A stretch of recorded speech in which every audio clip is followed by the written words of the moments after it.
Good morning. It is a beautiful day. Thank you for choosing to spend it with us. I am your host, John Cox, and this is the Core Keyword Podcast, episode number 10, Feliz Exterminatus.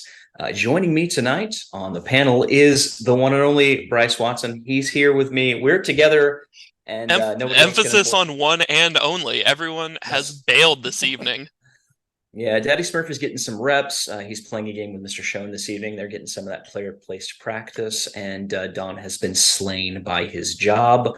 Our hearts Uh, go out to him. He is not having a fun time right now. Yeah, we miss you, buddy. Hope it gets better soon. But in the meantime, we are here to hold it down, and we're going to be talking about Feliz Exterminatus.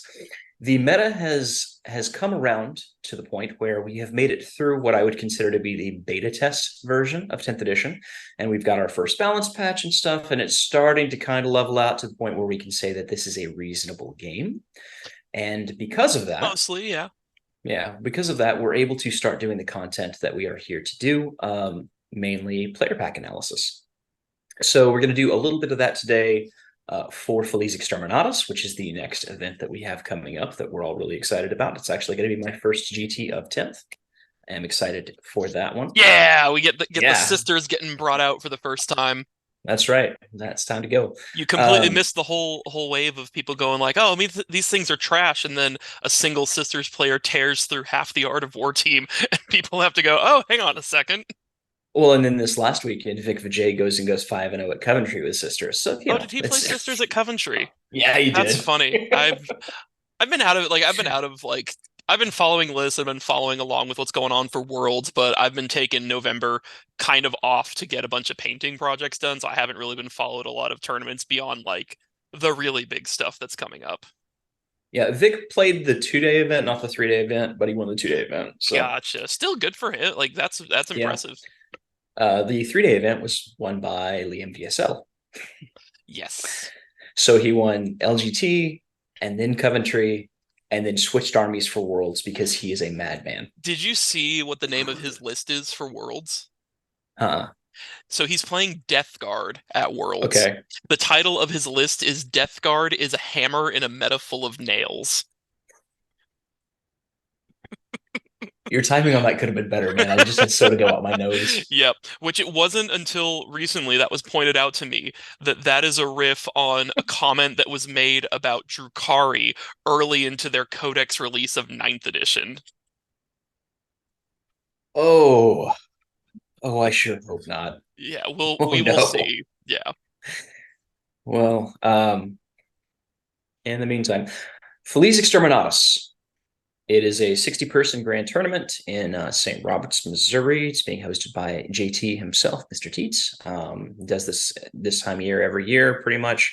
And it is to support charity, veterans charities in his local area up there. So kudos to him. That's a really awesome event. We're really excited to be going. Yeah, I'm The super player pack came excited. out.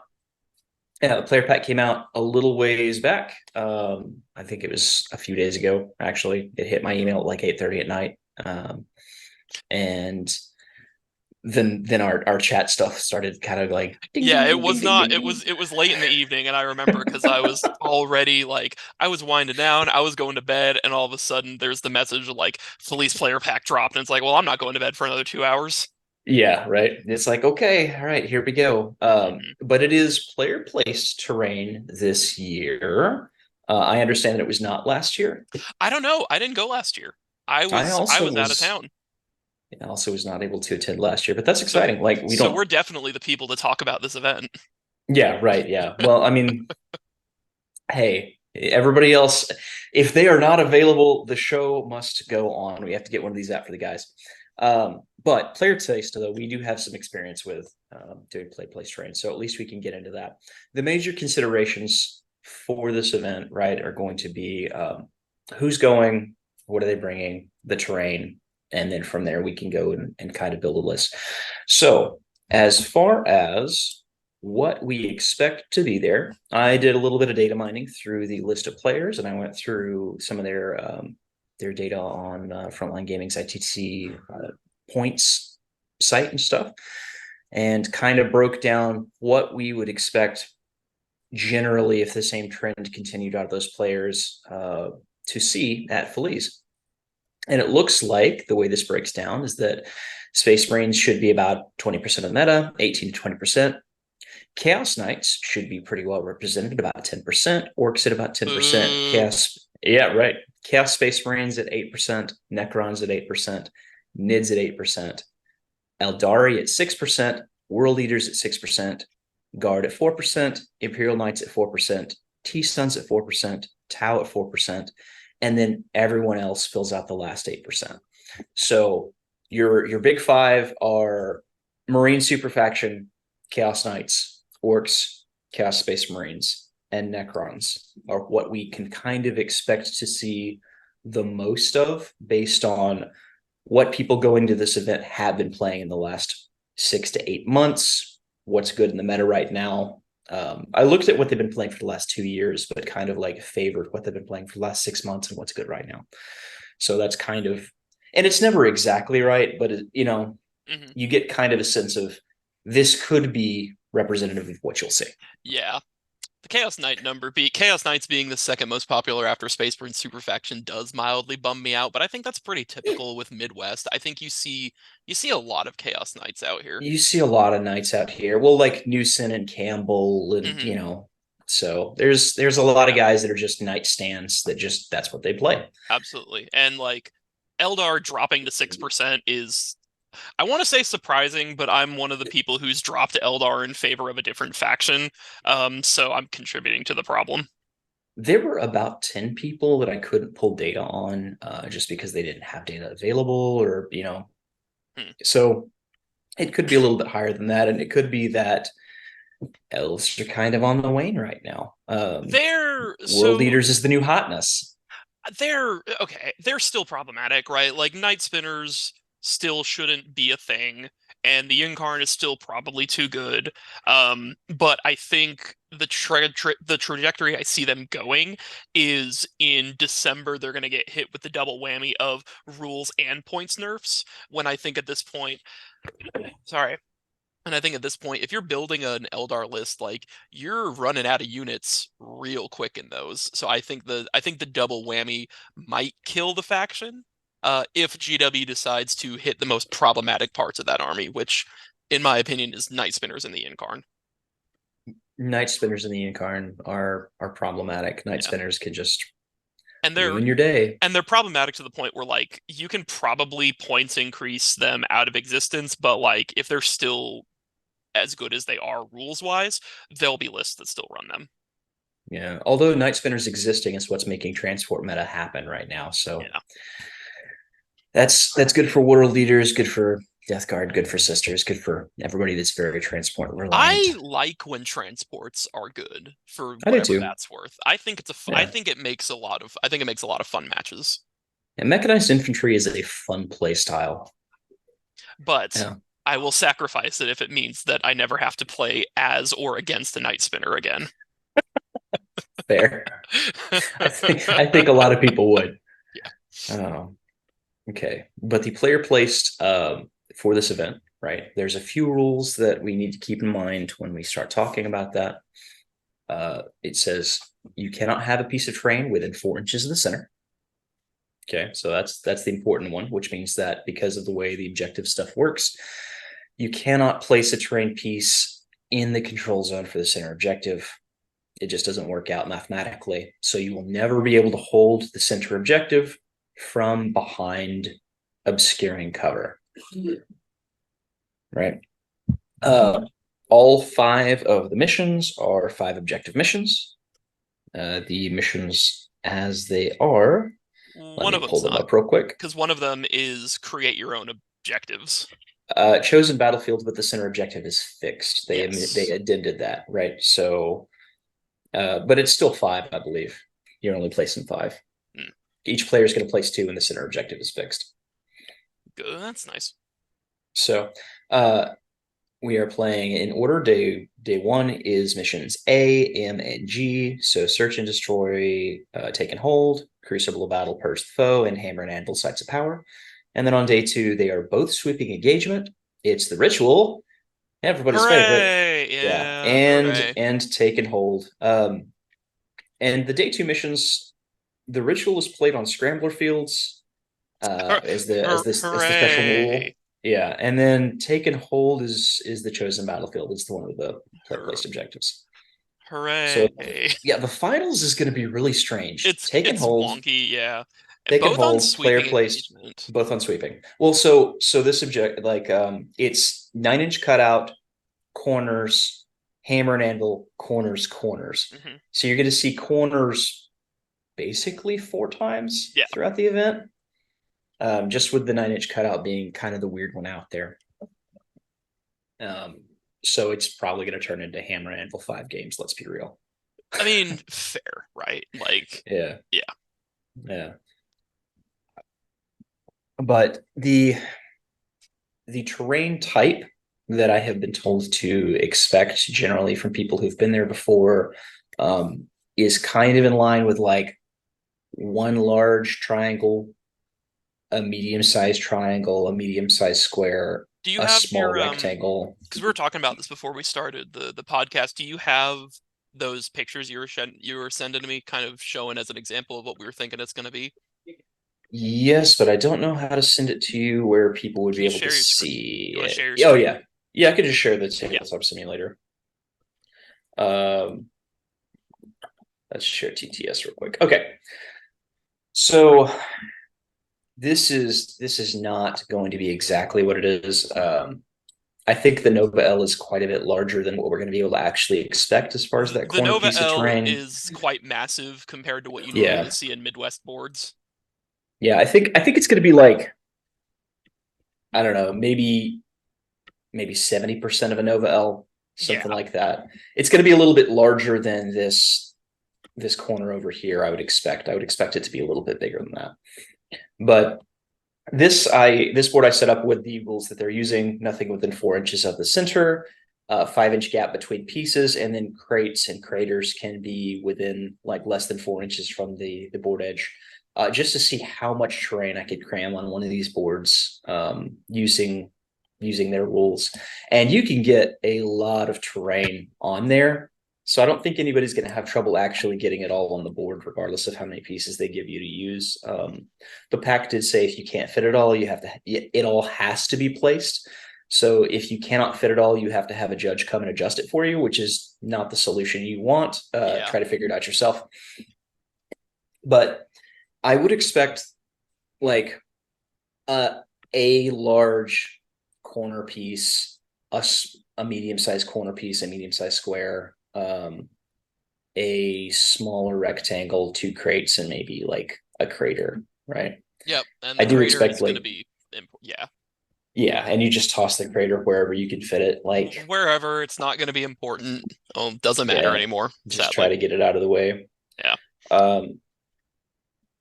But I figure this was just me trying to play around with it to see what exactly you could do. You can create some really interesting angles like Yeah, I think like talking about it, this, yeah. right? You see how close off that whole deployment zone is there. As long as you stay behind your obscuring pieces, you can create like a pretty safe place to deploy from non-indirect sources. So I think that's really going to make it's going to push the value of indirect up for this specific event. Yeah. Yeah, I begrudgingly keep returning to Whirlwinds. I know I just had a whole thing about how I'm so sick of playing Night Spinners, but like what can you do when the terrain format will dictate what's going to be able to work and what won't? And Yeah. so let's talk about lists for a minute, because with terrain like this, right? Not knowing exactly what it is that you're going to have to work with, but knowing generally you're going to be able to place it where you want, you can find a way to deploy pretty safely whatever it is that you decide to bring. So a lot of your list construction stuff isn't going to be based on necessarily, do I have to put things into strategic reserve? It's, do I want to put things into reserve, right? Because you can find a place with this to keep whatever deployment you want reasonably safe. You can set up your staging areas. You can put yourself some armored crates over here in the corner if you decide you want to put some rapid ingress pressure onto an objective or whatever it is that you want to do. So what exactly do you think that you want to do, Bryce? So I think what we're getting into, we'll talk about. So I have not really played a whole lot of player place terrain. I've been to maybe two GTs doing it total. Um, so I am kind of back and forthing on different variations of a Space Marine list. I'm just kind of tired of Eldar, and I think that's not an uncontroversial thing. So I'm just looking for a breath of fresh air, and Marines have their fancy new codex with a lot of different detachments. So I've been back and forth between like maybe two or three different lists. And the one that I think it's come down to between two. One is a double Land Raider Redeemer Firestorm build, and then the other one is a Dark Angels Vanguard build. So that one's trying to leverage the infiltrate, like 10 Deathwing Knights infiltrating up the board. And I sent that one to you because as I was thinking through it, I was trying to come up with a list that one was forgiving for player plays terrain. And by that, I mean I wanted to try and build a list that I wasn't immediately screwed if I lost the player placed game. And then the other one was I wanted a list that I felt like because it's player placed, I could take advantage of being able to put terrain on my half of the board where I wanted it. So I don't know if you have that list pulled up on your board or on Yes, your give computer. me just a second here Yep. and I can screen share that list for us because I've got that pulled up. Spooky, scary. There it is.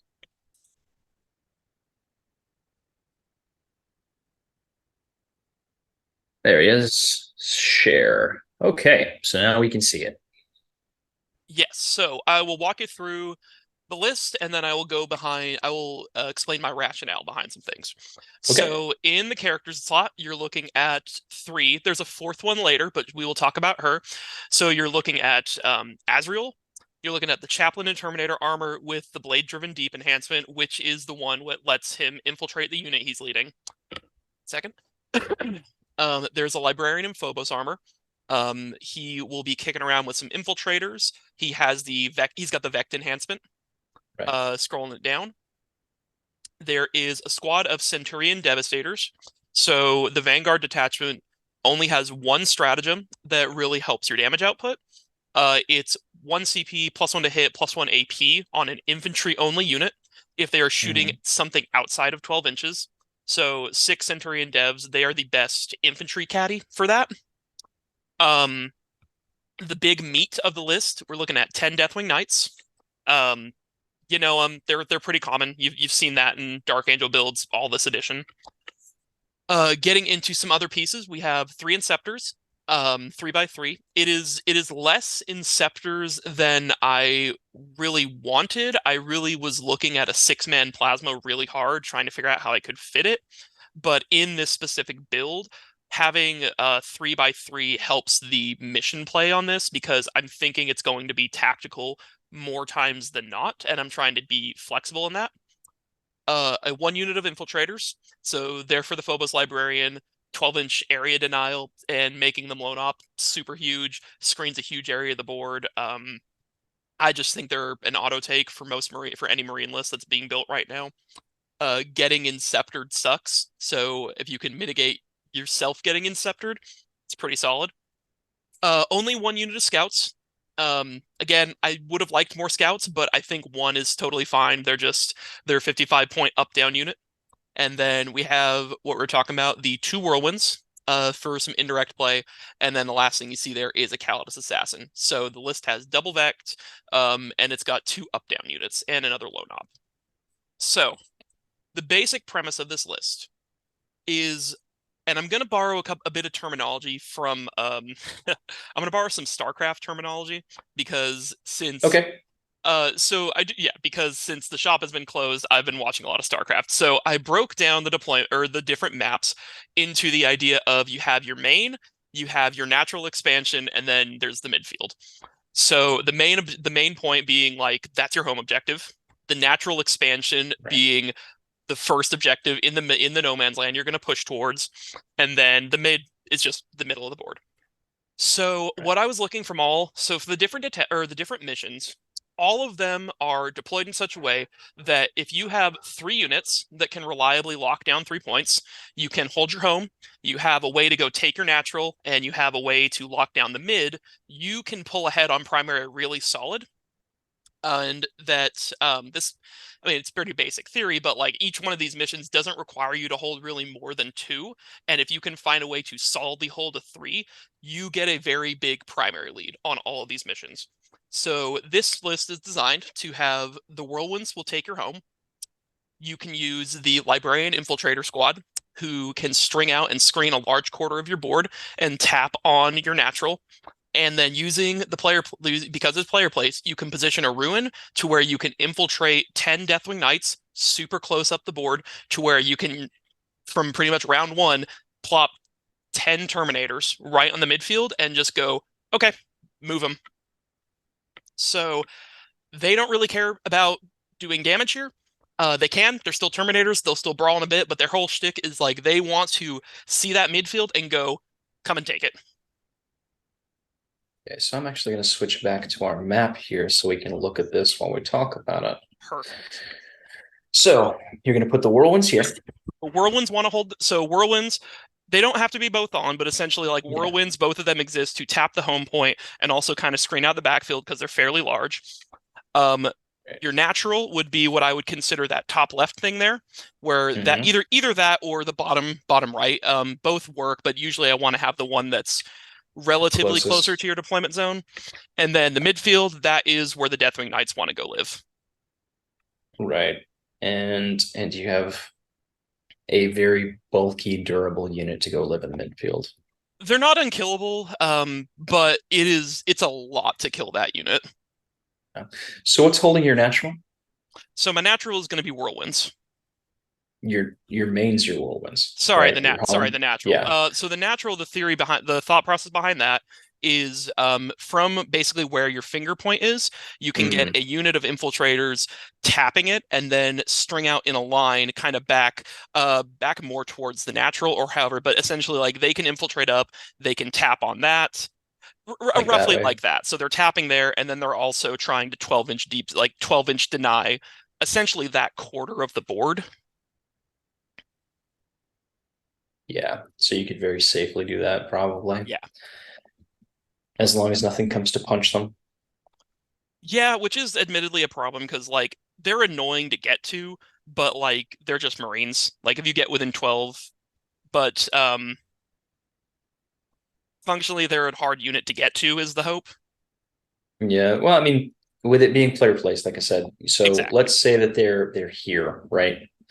And I am playing opposite them. You've got a Deathwing Knight squad here, you've got Whirlwinds there, and you've got your guys that are here holding it from inside that. My plan is probably going to be to rapid ingress something here, then move and try to charge through a wall. Hmm. So that's something you're probably going to want to look out for. And Yeah. your opponent's going to telegraph that with where they put their terrain, right? Like if I'm not planning on using rapid ingress, this crate's not going there. This crate's going to go here, Right. and this will go over here. That way I can just shoot at that while I try to hold these three. Um, you with your big squad, there is a reasonable argument for taking one of your triangles and flipping it around and putting it, there. Hmm. So if you wanted to, you could put a couple of guys on the objective and string the rest back into cover. So you got So cover and Vanguard is armor quite contempt. yeah, that's a good point. Vanguard is quite nice, in that if you are outside of 12 of them, I will be stealthy and have cover.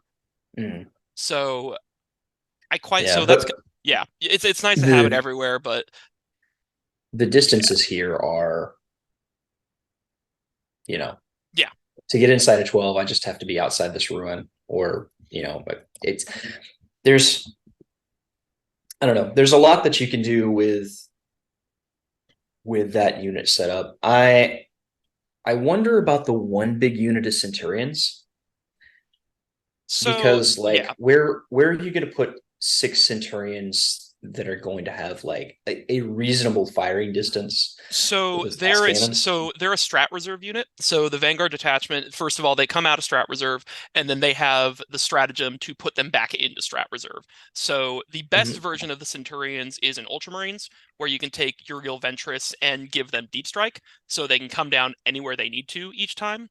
But for the purposes of this, since I'm trying to run the Deathwing Nightbrick and run Dark Angels, they are functionally a unit that comes off of strategic reserves, tries to catch a long range angle that they can, and then at the end of my turn, they'll hop back into a strat reserve and do it next turn. This list is very similar to like what Leshu from Poland is running at Worlds. It's very similar to Leshu. I think it's almost exactly him, except for the fact that I liked Calidus over a 3-man unit of Eradicators. Yeah. And you say you're planning on taking tactical. If you get a good fixed game, I think it's workable. Another issue I have with this list is that it's very CP thirsty. So you may have noticed that there is an Azrael in this list, and he doesn't have anyone to hang out with. And that's because Yeah. Azrael is just gonna chill it on his own. If I'm not playing indirect, he can just start on the board and just go be an annoying character piece that hits pretty hard for 105 points. And if there's indirect, I mean, he just becomes a mission play piece. He just goes into strat reserve and he'll walk out and he'll do homers, he'll do signal, he'll go do something. So when you're planning your deployment out, right, you're gonna want to make sure that you have one unit wholly within 15 of this corner and one unit wholly within 15 of that corner, so that Hmm. if you draw investigate on the first turn, you don't just have Yeah, to pitch it. yeah. Um, so that's something to consider. I might actually deploy one of the 3-man Inceptors, maybe in this ruin, because you can stage up so aggressively if you don't draw it. Hmm. Um, just because they move so fast. Yeah, they move 10 with assault, so 10 plus an advance roll. Yeah, and you got two plasma, one bolter. Is that what it was? Two The plasma, split? one bolter. Yeah, And that comes down to model availability more than anything. right. You would want it to be all plasma.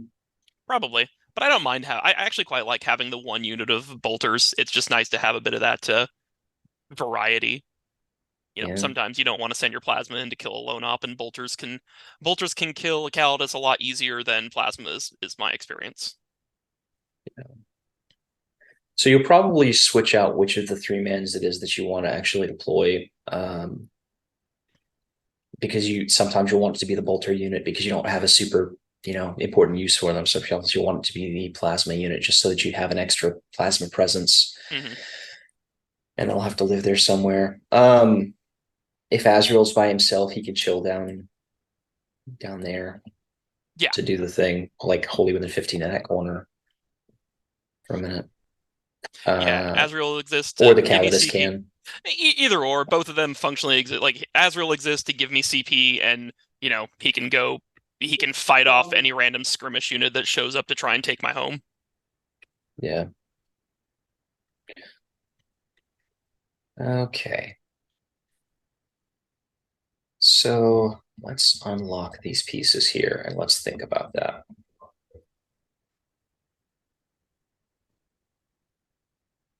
Because we can move these around.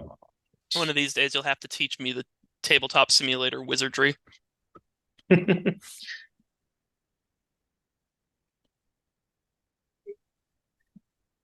um, it's actually not super terrible to learn.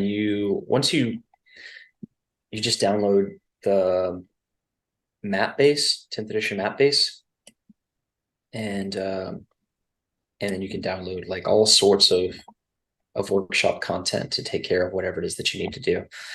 So we're just going to ignore all this stuff over here for the purposes of like distances and such for the moment. We're just going to kind of work with what it is that we want to be doing. Mhm. So what you want to be doing, right, is you want to be using your blade driven deep unit as aggressively as you can towards the center. And you want to be protecting your home objective. Like, right. You don't want to give anybody free shots at your home, Mhm. but you do want these guys to be able to walk onto that. So, Yes, because only moving 5 inches is a bit of a problem. And beyond that, there is mobility issues in Vanguard, which is that like they're only fast in the turn they get set up. Because right. there's no advance in charge in this detachment. There's they can get kicked back in reserve in deep strike, but like they're basically wherever they are, they're walking.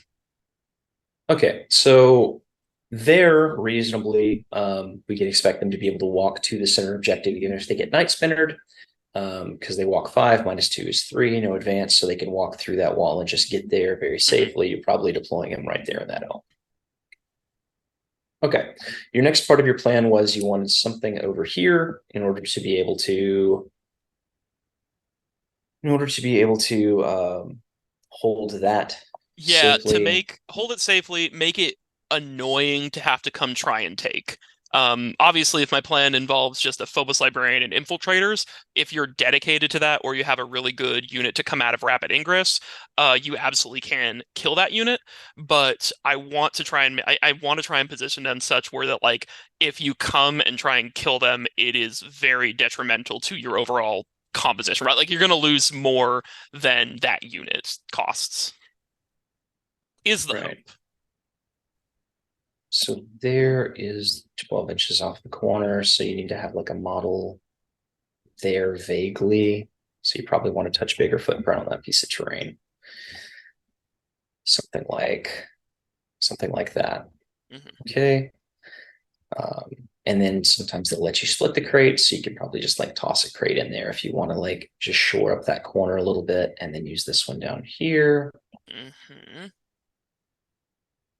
Right. And then you've got a reasonable place to stick some inceptors, a place to hide your guys, place to hide your guys. Those crates are too tall, so you're not going to be seeing stuff over them. And then you can adjust this just like Oh, I a see. You tiny stack the bit. crates there. Okay. Yeah. Yeah, fair. And then, assuming that's 5 inches, that needs to move just a touch.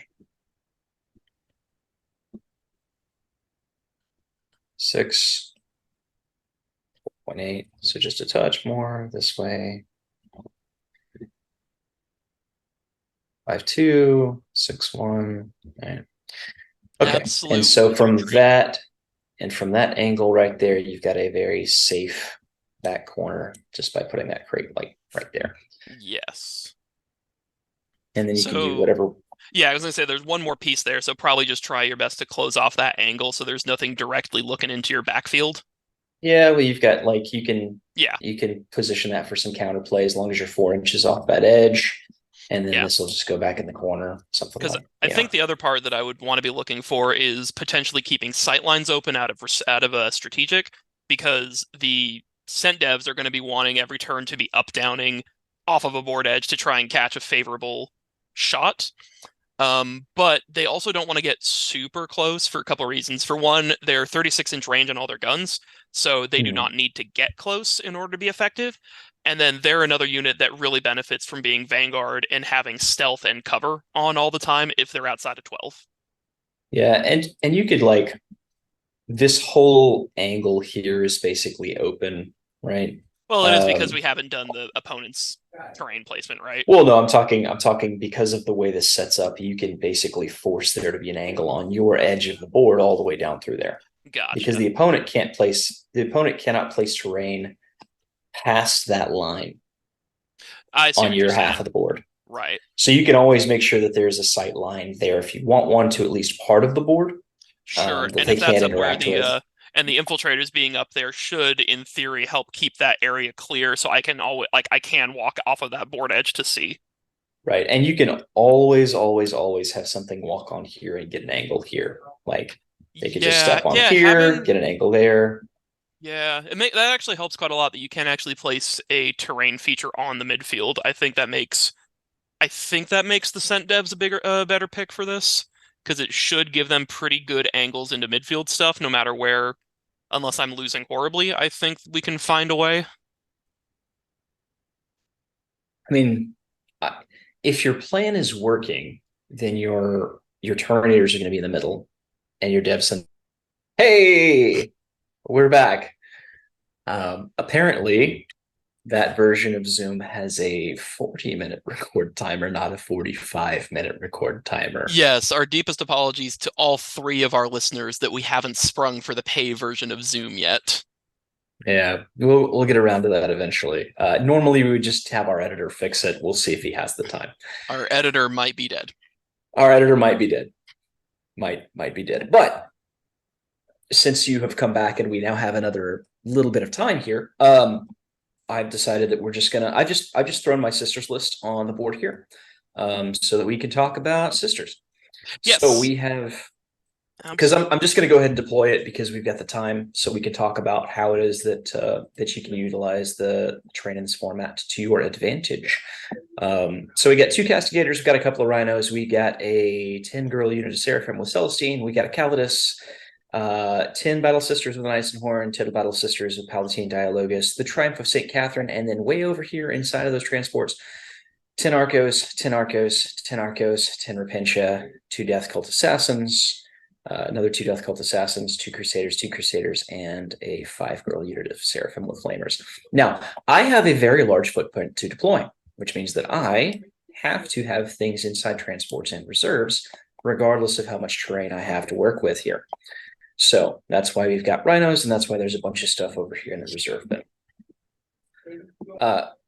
Generally, my plan is going to look very similar to Bryce's plan because you look at this map and you're like, okay, you want to go from your home objective to your natural and then do something about the middle if you can. And if you can't, you're going to try to find a way to pressure one of the other 2 objectives because you cannot let them get ahead on primary in player placed because it's so easy to farm your secondaries in this edition at the moment that you just have to win on primary. So we're going to start with my unit of Seraphim here and Celestine. Now, Celestine has this cool thing she can do where when stuff dies in your command phase before you score, she can bring back a model. So my basic plan for them is that they're going to start here, move to here. I'm going to place 1 model on that objective on the other side of the wall. I'm going to have the other 12 on this side of the wall. And then if you decide you want to shoot that Seraphim, if you undercommit, I can take the saves on the Gemini, which have 2 up armor saves and cover. And if you overcommit, I can pull that 1 battle sister and move along with my day. And then in my command phase, I can try to res her back and see if I actually get primary for it or not. So that's a really easy way to play the primary there. They're also very fast, so they can react to anything changing board state. Easy does it. The Triumph here provides some fun auras. She wants to be in the center of the board. She can be in the center of the board very safely. Got a rhino here because I'm going to be going towards my natural expansion. It's going to go basically there. Second rhino is going to go basically here so that it can also go towards the natural expansion. It has a little bit of an angle there, but I'm not too worried about that. If somebody decides they want to shoot a rhino, if they want to step out and shoot a rhino, my castigators get to shoot back at them, and the stuff inside the rhino gets to get out on this side of the wall. No big deal. So we've got the Palalagus unit. We're going to chill right here. Eisenhorn's unit is also going to chill basically here. And then we've got the castigators, which have 48-inch battle cannons. Right there. And then Miss Calidus back here in the corner. So I am able to create a very safe position for myself. I'm not getting shot from this angle. I'm mostly not getting shot from this angle. My only exposure really is this rhino if they want to step out here to shoot it. And if they do, then I get to clap them back with 48-inch castigators. I have Arc of Flagellance for this, or to brawl in the center. I have Celestine's unit to move up to here, play the center, and then I have rapid ingress threats because of where I've placed my crates that I can rapid in here. What's off? So what? Sorry, what's off the board right now for your rapid ingress? I have 10 Arcoflagellants. What witchcraft is this? This is my first time seeing TTS actually run by somebody who knows how to do it. So this is Oh, yeah. actually this is quite boggling. So I have 10 Arcoflagellants. I have 10 Repentia. Wait, you have I 10 have what? 10 Repentia. No, before that. Oh, 10 Arcoflagellants. Don't you mean Arcox Arcox flagellants? flagellants, There you yes. go. 10 Arcox flagellants. There That's you right. go. Put some respect on their Uh, 4-up feel no pain name. that's right. Those 2 wound things with 4 to 6 swings apiece, man. They get it done. Yeah, I mean, Um, 2 wounds, 4-up feel no pain. No one's ever been annoyed by a crypto thrall before. Now imagine a unit of crypto thralls. Imagine 30 Crypto Thralls. In fact, I think that's what's occurring to Ward right this very moment. It is in fact what's occurring at the moment. How did the Crypto Thrall tank my entire shooting phase? Why does it keep coming back? Sorry. And then there's that 10 unit Repentia. I really, the Repentia is a sticking point for me because Repentia are not good. I accept that Repentia are not good. However, Repentia are one of the few things that I have. Excuse the noise. That would be the teenager playing Fortnite. Repentia are one of the few things that I have that can crack open a transport. Yeah, relevant. That's behind a wall. Yeah, relevant. So if you have to go crack open a rhino somewhere, Repentia can do that. You can wrap them in, here, and then go punch the rhino that's behind that wall. And then maybe you've got a unit of Arcos that can charge the stuff that's inside. So let me ask you this question, because Okay. while we were transitioning because of cheap Zoom, we started talking a little bit Yes. about the play on the midfield, which you can do with Celestine and her squad. And to another extent, I'm playing Dark Angels. I could also do that because I also have a unit of things that can, or I have Deathwing Command Squad that theoretically can play the same game of put a model out there. Put a model out there. If you overcommit, I take the easy saves, and if you undercommit, everything you said, I can do it too. Here's Right. my question. To me, if I see that play lined up against me, my plan into it is to functionally ignore the unit, and I'm just going to stick too much OC on that point for you, and I'm going to try and blank you for a turn, and ideally, I'm going to try and do that twice. So I'm going to try and use 2 units who can just go up there. You'll kill them next turn, but they will deny you that primary for 2 turns. So what do you do? What's your play there? Well, at that point, then we're both trading 10s, right? So I'm not losing ground. And it's really easy for me to get secondary points because I've got so much trash. So I can actually play fixed here. I can do homers and I can do shock tactics. What's it called now? It's not called shock tactics now. It's called it's functionally, it's shock tactics. Yeah, it's shock tactics. Right. For those of you who don't know what we mean, we're talking about the fixed secondary you can pick that scores you points when you take an objective back from your opponent. Yeah. And I have several different ways I could do, like assassinate if I decided that I wanted to try assassinate if you've got enough characters that are risky, or if you're playing, again, 10% of the night, 10% of the meta is going to be Chaos Knights, 4%, 6% is going to be Imperial Knights. They were who I was 16% thinking of. bring it down, right? Yeah. That is fair, because when I said that, my thought process was going to Chaos Knights, because War Dogs being OCA is still really, really annoying. So the cool thing is, see this little unit here with the Palatine? They kill 3 dogs in a turn. You know what? I'm not even going to ask you to explain that. I just believe you. Yeah. And that's not even my tech. That is Mitch Beard's tech. So yeah, okay. I am stealing that shamelessly. Yeah. No, my tech is down here in the corner. Hello, Mr. Eisenhorn. Oh, he doesn't have his own Rhino anymore, but I'm aware of the Eisenhorn fun tech. Yeah, he's fun. He is fun. The fun thing about him that people don't know, though, is that he has an ability other than gun. And that ability is that during the shooting phase, he can point at an infantry unit within 12 of them, right? On a 1, he hurts himself. On a 2 to a 5, they are -1 to hit his unit. On a 6, they are no longer eligible to shoot. Oh god, he's the changeling? Screw the changeling. That's pretty great. He's Because hilarious. well, I've been on the receiving end of being changelinged before, and I'll tell you, like that -1 to hit can get really annoying, like depending on what it is. Usually, if it's like a deep strike reserve threat that's going to come in, they've hit me while I was playing Eldar. So like Shadow Specters, have been hit with a -1 to hit before. But like, oh man, you roll that 6 and they can't shoot you. That can be a giant wrench in your plans. I don't like that. I don't like that at all. Yeah, I think that it's it's a fun piece of tech, but for this event, the most important thing that we're going to be able to do is find a way to score the center safely and consistently, So, from right? my point of view, right, with this, I'm looking at the Deathwing Knights. So, I kind of want to talk about this because my choice is between the Deathwing Knights, who are 50 points more expensive than a 10-man Deathwing Command Squad. The Deathwing Command Squad does not have innate -1 damage, but functionally has a lot of the same, like, it will save the same. And the main difference on the units is you will have three of them who are like the special characters. You got like the champion, who's some random attacks. The important ones are the ancient and the apothecary. So the apothecary is the important part of this because he can res a model in your command phase. The Right. other 7 models in that squad will probably just be Thunderhammer, Storm Shield, Terminators. So 4 wounds apiece on those guys. So functionally, I can recreate this plan you're doing with Celestine, but I don't know. Talk me through it because conventional wisdom is telling me that like don't do that. Conventional wisdom tells me take the Deathwing Knights because -1 damage on 10 Terminator bodies is rather nuts. Yes, -1 damage on a bunch of Terminators is quite crazy. Um,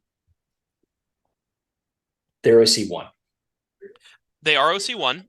We talked about this off camera. They could be OC2 They depending could on be the character. OC2. Depending on the character you get to lead them. Right. So at a minimum, you're keeping the characters behind the wall. At a Yes. minimum. Yes. So your Terminators are here, your characters are behind the wall. Like that's at a minimum because you don't want to give up assassinate for free if somebody just happens to have precision on a Dev Wounds gun or something. Mhm. Um, I you say 50 points, you said? Yes, 10 Deathwing Command Squad is 420. Ha. And 10 Deathwing Knights is 470. So you save 50 points, and I was at like 1990 with the list that I sent you. So I make that switch to those Terminators, and then I pick up another Scout Squad, is functionally what the change is. Mm, that's tough.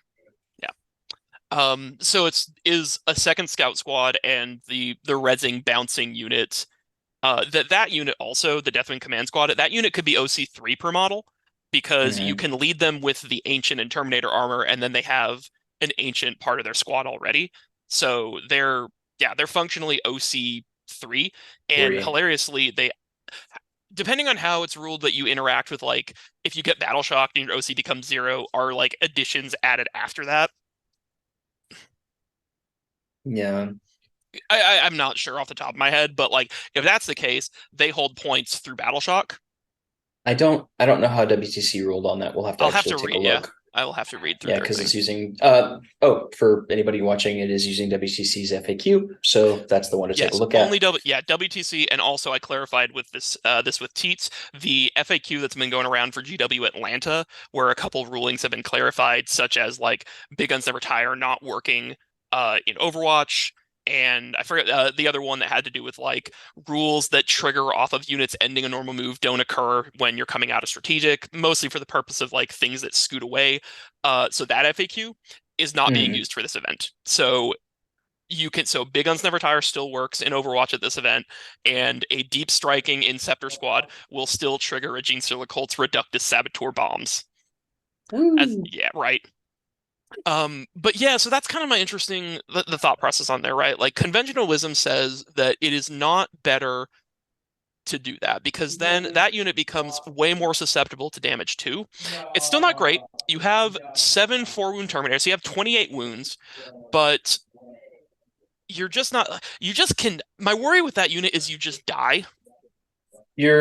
Yeah, okay, but your risk, right, when you're doing this is always only going to be one activation, Hmm. right? So you always, if you've got one model on the objective and you've got everybody else behind the wall, you're only risking one activation into the unit where you have to make a choice. So they get to activate into you once, and then you decide if you pull the model they can see or pull models they can't see and make them commit something else. Hmm. So it gives you choices, and I'm always a fan of having extra choices, because your opponent having choices is bad. So anytime I can have extra choices, I like to do that. Hmm. Um,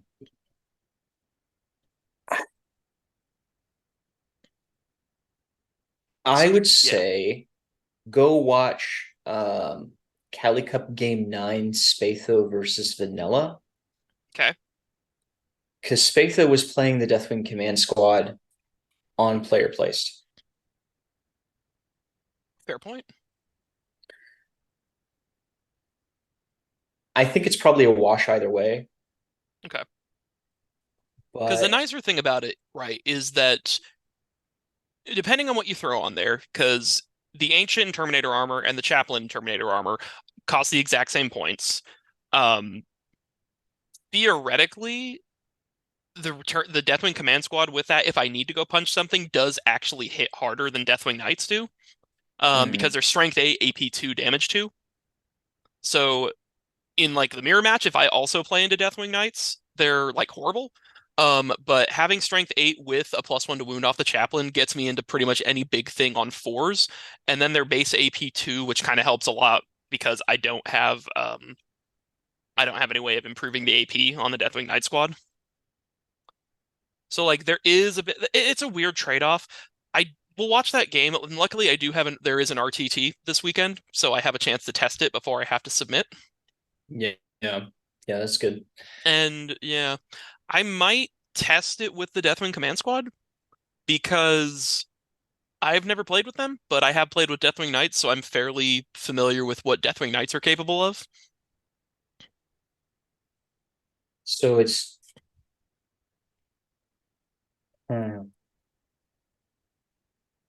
I'm trying to think of a situation where I would rather have one over the other, and I really don't know because they're both doing effectively the same job against Night Spinners. Um, Uh, the Deathwing Command Squad dies to Night Spinners a little bit easier because the but damage you're to yeah. sure, but you get wounds back over time, so it's not like you're not losing exponentially faster, really. Hmm. I don't think it's going to matter as much throughout the course of the game because you're going to have like other stuff going on the Eldar player is going to have to deal with because you're just going to kill their trash. And if they've got three Night Spinners shooting at your Deathwing Command Squad in cover behind a wall, Sure. um, I think that the Wraith Guard brick is probably the decision point Hmm. because if you have your entire unit on the point versus the Wraith Guard brick, you have played both factions. How does that go? If you play it, you're pretty much ignoring a 10-man Terminator squad. Um, like I think it invalidates trying to run the style of list in like Gladius or I mean, anything that's trying to I would advance and argue charge. here you really can't, Yeah. right? Because your Wraith Guard brick is here and the Terminators are there. I don't think you can ignore each other super well. No, I think you get slowed. You're basically trying to position to where you can threaten a high roll charge into the Wraith Guard, because they have that unit that wants to try and hold that. Like they basically want to try and do a similar thing on this point. They can Hmm. do the exact same thing on this point because they res. Right. But the Wraith Guard have the issue of if you tag them in melee with something real, they are really scared of it. Um, so depending on where this, like, if the board is like this, it's kind of a hard sell, right? Because it's kind of like a who blinks first. But I think if you're close enough to declare a charge on these guys, so like say it's I don't know how far away is it from wall to wall on corner to corner here. So the way I have this set up, I think it's like 9. Yeah, so it's the kind of thing where it's like Yeah, it's So it's like turn one, you probably don't deploy the guy there. You deploy them all behind the wall. They're probably doing something similar. Actually, theirs is going to have to be farther back, right? Because the line is there. They don't infiltrate. But essentially, right. They it's would be like, back here. you put you put the guy on the point.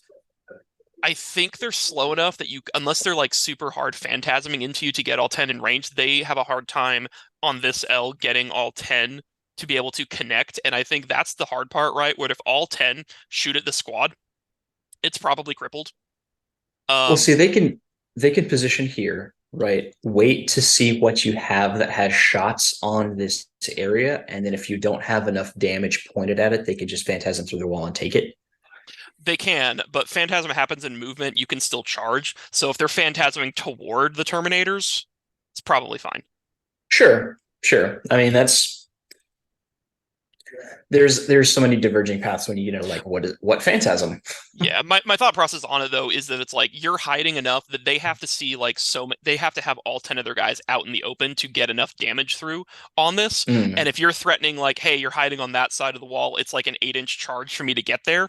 That you just kind of threaten the chance that like I could just hard roll a high charge here, and now I'm on yeah, like that side of the wall punching you with 10 Terminators.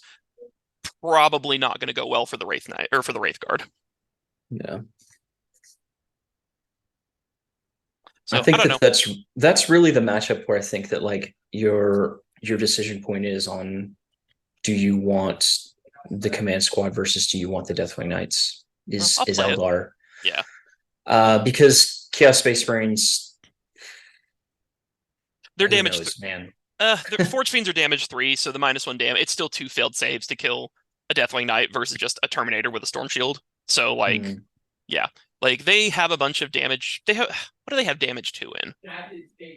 Like to my understanding, a lot of Chosen. I thought Chosen were a bunch of damage 1. No, I mean the Power Fist guy. Sure, but like the majority of the unit, they're Um, scary. Don't like for real. Like I understand the threat, the but Warp Talons are damage one. yeah, The is the Master of Executions is three. Oh, that's World Leaders, yeah, isn't you it? won't see him, and he'll be Yeah. like damage 5. Like it does not Oh, matter really? with that. It's like five. Yeah, Okay. like well, because it's like he's a damage 2 axe, and then his enhancement gets him +1 damage, and then at the start of the fight phase he rolls a D3 and he adds that to his damage character. So at minimum it's like damage All 4. right. But like yeah, so it doesn't matter really with him. He'll scoop either. Yeah. Well, I don't know. It'll give me something to think about. Yep. It is definitely an interesting conundrum to have. Uh, but I'm sure that we will discuss this in more detail later on. For now, I do believe that is probably where we're going to call this episode for today. Yeah, thank you for Those, sticking through what was functionally just a powwow session between me and Cox, because this was just the two of us. So you guys basically just get to hear a list building conversation that happens between us. yeah, but hopefully that's useful to somebody. Hopefully, because there's a lot of information here. Hopefully, somebody finds some of it useful. If you are here and enjoying this conversation, please like, please subscribe, please tell your friends if you know anybody that might want to hang out with us or listen to our nonsense. We're really doing this for the 60 guys in our Discord, and anybody else that shows up is gravy. So, thank you all. Until next time.